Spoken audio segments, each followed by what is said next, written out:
Hey y'all, Toad here.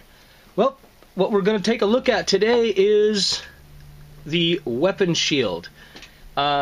This is a lubricant that a friend of mine turned me on to, and I went ahead and contacted the company, and they were gracious enough to send me a bit as a sample.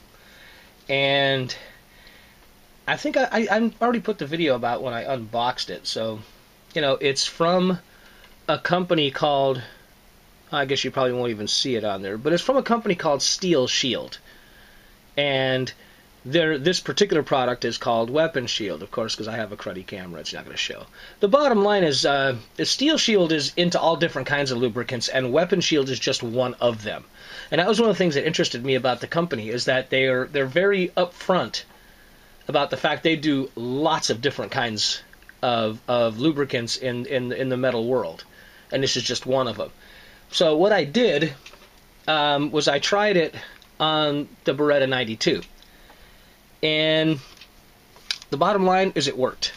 Probably the most noticeable thing about it, and you can see here, you know, it's got a pretty cool little applicator. And it's just the right viscosity. Like, I don't know if you can see down inside there, but to get just a hair inside the rail of this LCP. You know, again, I am not a super weapons expert, you know, God knows. And some of my firearms, including this LCP, are rode hard.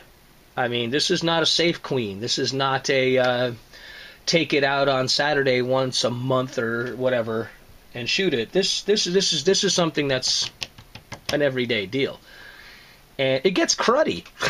Quite simple. Now, this is not a cleaner, but when you have to clean, you know, a lot of gook out of one of these, if you do a good job, or any other gun, obviously, if you try and do a good job, then you're going to strip all your lubricant out. And the 92 was the same way. So, I mean, I did everything short of boil this thing to get all the old crud, lubricant, whatnot, and everything, and then use the WeaponShield. And the bottom line is it works for me. I really like the feel of it.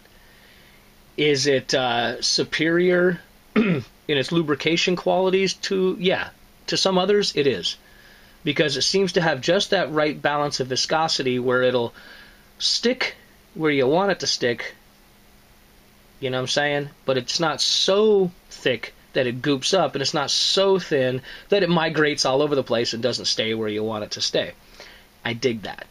I really dig the applicator. Being able to pinpoint apply is awesome. I hate sprays. You know, if you want to spray, excuse me, if I'm going to use a spray, it's going to be for a cleaner, and it's going to be a general cleaner.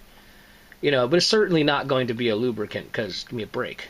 Like, you really need to spray lubricant everywhere. So I just wanted to share this with you. I clean this particular pistol probably about once a month, assuming it hasn't been fired. If it's been fired, then I clean it that evening. And thus far, it's operating just as smooth as I've ever had it operate. I can't sit here and say that the WeaponShield makes it, oh, it's like butter. Nah, BS. But what it does do, that I can attest to, is it allows you to place the lubricant where you want it. The lubricant seems to stay where you put it, and you just don't use a whole lot. Like I said, I've done several of my firearms, and see the little bubble? Stuff goes a long way. So if you're having if you're like me and have those kind of needs, I'd say go check this stuff out. You know, I'll put the website down there. All right, thanks a lot for watching. Fair winds, and we'll see you next time around.